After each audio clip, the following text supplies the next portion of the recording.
সময় যত এগোচ্ছে ততই আরো খারাপের দিকে যাচ্ছে বাংলাদেশের পরিস্থিতি। সে দেশের অন্তর্বর্তী সরকারের প্রধান উপদেষ্টা মোহাম্মদ ইউনূস এক প্রকার ব্যর্থ বলেই অভিযোগ করছেন কেউ কেউ।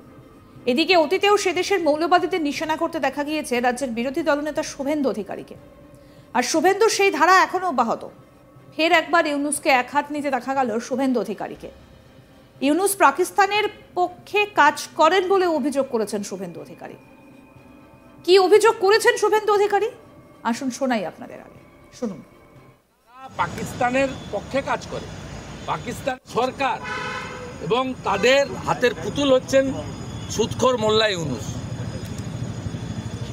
ছাড়া কি যারা হাতের পুতুল থাকে তাদেরকে কি বলা যাবে? যারা পাকিস্তানের পক্ষে কাজ করে, পাকিস্তানের রাষ্ট্রদূত ওখানে পাকিস্তানের প্রধানমন্ত্রীর ভূমিকা নিয়েছে, সব জায়গায় চলে যাচ্ছে, সব সিদ্ধান্ত নিচ্ছে, জামাতের অফিসে বসছে, ও তো পরিষ্কার সবাই দেখতে পাচ্ছে। লোকানো এখন পুরনো তিক্ততা ভুলে তিনটে মূল শক্তি আওয়ামী লীগ, বিএনপি এবং জাতীয় পার্টি, যারা বিদেশে আছে তাদের বাদ দিয়ে বাকি সকলের একটা ছাতার তলায় এসে মুক্তিযুদ্ধ বিরোধী শক্তিকে আগে পরাভূত করা দরকার, পরাস্ত করা দরকার। প্রসঙ্গত বলি, বাংলাদেশে চলছে অরাজক পরিস্থিতি, আর এরই মাঝে কাছাকাছি এসেছে বাংলাদেশ ও পাকিস্তান।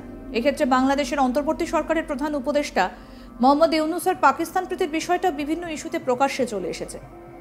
কোনো কোনো মহলে তো এমনটাও জল্পনা চলছে যে পাকিস্তান বাংলাদেশ দখলও করে নিতে পারে। এরই মাঝে চাঞ্চল্যকর মন্তব্য এক বিজেপি নেতার, যা রীতিমতো শোরগোল ফেলে দিয়েছে। ওই নেতা একটি অনুষ্ঠানে বক্তব্য রাখতে গিয়ে বলেন, আগামী 6 মাসের মধ্যে যদি পাকিস্তান ও বাংলাদেশ এক হয়ে যায় তাহলেও তিনি অবাক হবেন না। বিরোধী দলনেতা শুভেন্দু অধিকারী এই কথাটা বলেছেন। একটা অনুষ্ঠানে বক্তব্য রাখার সময় শুভেন্দু অধিকারী বলছেন, বাংলাদেশ ওয়ান ফাইন মর্নিং যদি পাকিস্তানের সঙ্গে মার্জার হয়ে যায় আমরা অন্তত অবাক হব না। কি বলেছেন এই বিষয়ে রাজ্যের বিরোধী দলনেতা শুভেন্দু অধিকারী, এবার সেটা শোনাবো। আওয়ামী লীগের লোকেদের টার্গেট করে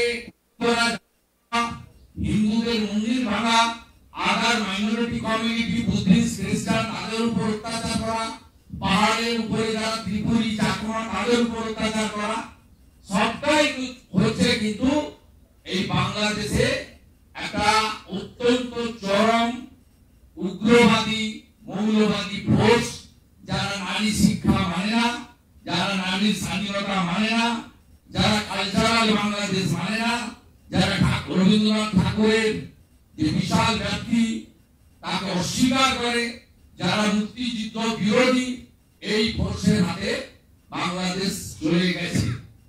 এবং ওরা যেভাবে গ্রাসরুট লেভেলে মুক্তিযুদ্ধের ধারক বাহক বা আওয়ামী লীগ, বঙ্গবন্ধু মুজিবুর রহমানের সৈনিক এবং ফাইনালি সনাতন কমিউনিটি, এদেরকে টার্গেট করে করে শেষ করছে।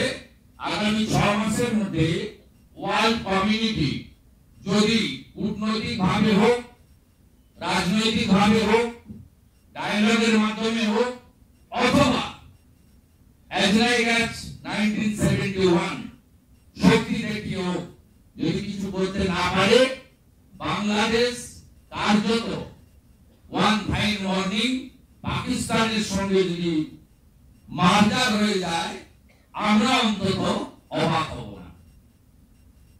আজকে বাংলাদেশে আপনারা যারা, আমি তো প্রথম পেয়ে যাই, রাত্রি 2টোতেও কিছু হলে আমাকে প্রথম পাঠিয়ে দেয় ওখানকার লোকজন। আমিও সরাসরি কিছু করতে না পারলেও 5 আগস্টের পরে আমি এই বাংলার মুক্তিযুদ্ধের সমর্থকদের নিয়ে, আমি এই বাংলার হিন্দু কমিউনিটিদের নিয়ে, এই বাংলায় যারা ওপার বাংলায় আত্মীয় আছে তাদের স্বজনদেরকে নিয়ে আমি চেষ্টা করেছি একটা কন্টিনিউয়াস ক্যাম্পেইন এবং মুভমেন্ট সেটাকে চালু রাখা। উল্লেখ্য, বাংলাদেশে অরাজকতা চলছে, তাতে বিভিন্ন ইস্যুতে চাপ বাড়ছে সেদেশের অন্তর্বর্তী সরকারের প্রধান উপদেষ্টা মোহাম্মদ ইউনূসের উপরে। তিনি দেশ চালাতে ব্যর্থ বলেই অভিযোগ উঠতে শুরু করেছে কোনো কোনো মহল থেকে। এরই মাঝে বড় কথা শোনা গেল স্বয়ং ইউনূসের মুখ থেকে। সরকারের প্রথম অধ্যায় শেষ এবং দ্বিতীয় অধ্যায়ের সূচনা, কার্যত এমনটা বার্তাই পাওয়া গেল তার কাছ থেকে। উল্লেখ্য, অন্তর্বর্তী সরকারের মেয়াদ আর কতদিন, এই নিয়ে ইতিমধ্যে বিভিন্ন মহলে প্রশ্ন উঠতে শুরু করেছে। উঠছে দ্রুত নির্বাচনের দাবিও। আর সেই আবহে অন্তর্বর্তী সরকারের প্রধান উপদেষ্টা মোহাম্মদ ইউনূসের নেতৃত্বে জাতীয় ঐক্যমত্য কমিশন বৈঠকে বসে বাংলাদেশের রাজনৈতিক দলগুলির সঙ্গে।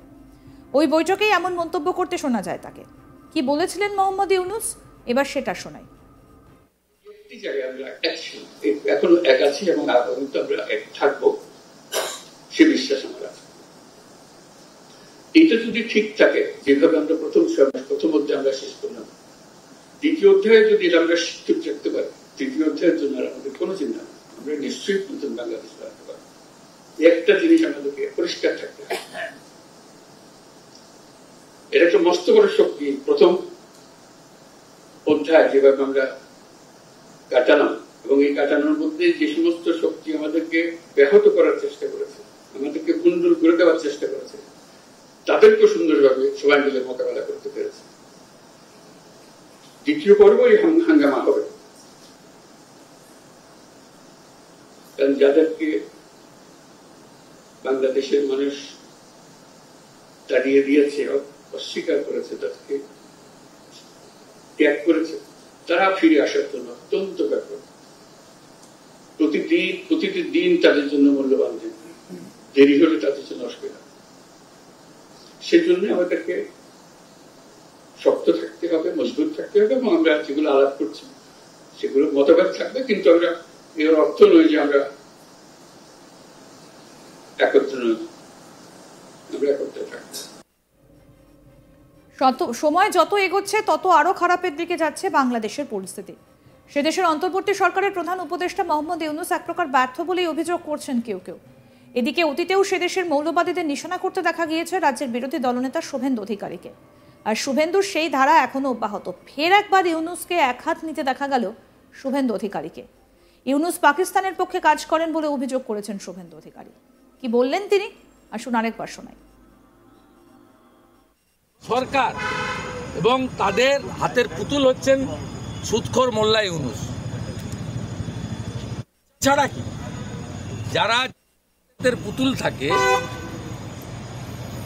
তাদেরকে কি বলা যাবে? যারা পাকিস্তানের পক্ষে কাজ করে, পাকিস্তানের রাষ্ট্রদূত ওখানে পাকিস্তানের প্রধানমন্ত্রীর ভূমিকা নিয়েছে, সব জায়গায় চলে যাচ্ছে, সব সিদ্ধান্ত নিচ্ছে, জামাতের অফিসে বসছে, তো পরিষ্কার সবাই দেখতে পাচ্ছে, লোকানো কিছু।